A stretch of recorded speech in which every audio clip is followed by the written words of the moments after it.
তো প্রিয় দর্শক, এই কক্সবাজারের সৈকতের তীরে আমরা দীর্ঘ সময় থেকে এই মাঝখানে আমরা আপনাদেরকে দেখাচ্ছি এই সৈকতের মাঝে অনেক জাহাজ, অনেক মাছ ধরার নৌকা আছে।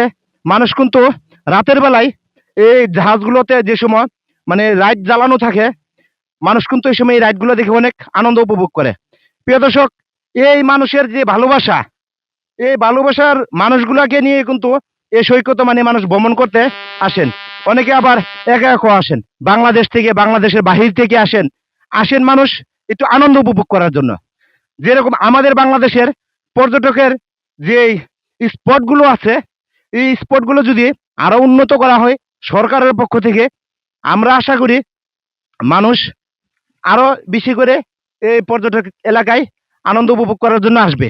আনন্দ উপভোগ করার জন্য আসলে কি হবে, আমাদের বাংলাদেশের অনেক মধ্যবিত্ত ফ্যামিলি আছে যারা নাকি সিঙ্গাপুর যেতে পারছে না, এবং লন্ডনে যেতে পারছে না, এই থাইল্যান্ডে যেতে পারছে না।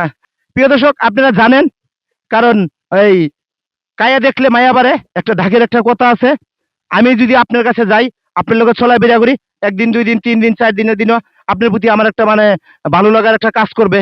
আপনার প্রতি আমার জানা হবে আপনি কিরকম লোক। এরকম ভাবে যদি বিশ্বের কোনো রাষ্ট্র থেকে কোনো লোক আমাদের দেশে আসে, ভ্রমণ করতে আসে, আসার পরে কিন্তু আমাদের দেশটা দেখতে পাবে, আমাদের বাংলাদেশের লোকজনের সাথে ওদের সাক্ষাৎ হবে।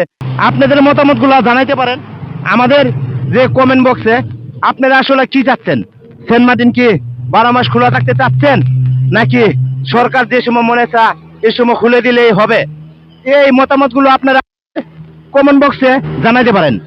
সেন্ট মার্টিন এমন একটি দ্বীপ, এই দ্বীপে আপনি যাওয়ার পরে আপনার মনের অনেক কিছুই আপনার আনন্দ পাইবেন, যেগুলো মনে করেন মানে আপনার একটা দুশ্চিন্তা, মনের একটা মানসিক একটা প্রশান্তি, এই ভালোবাসায় কিন্তু মনে করেন আপনি মুক্ত হয়ে যাবেন। সেন্ট মার্টিন দ্বীপটা আমাদের বাংলাদেশের মানে খুব সুন্দর একটি দ্বীপ, এবং এটা মানে পর্যটকের জন্য মানে খুব আনন্দময় একটি দ্বীপ, যে সেন্ট মার্টিন দ্বীপটা। প্রিয় দর্শক, বাংলাদেশ মিডিয়ার জন্য আপনাদেরকে ধন্যবাদ। আপনাদের সাথে ছিলেন মোহাম্মদ আলী সরকার।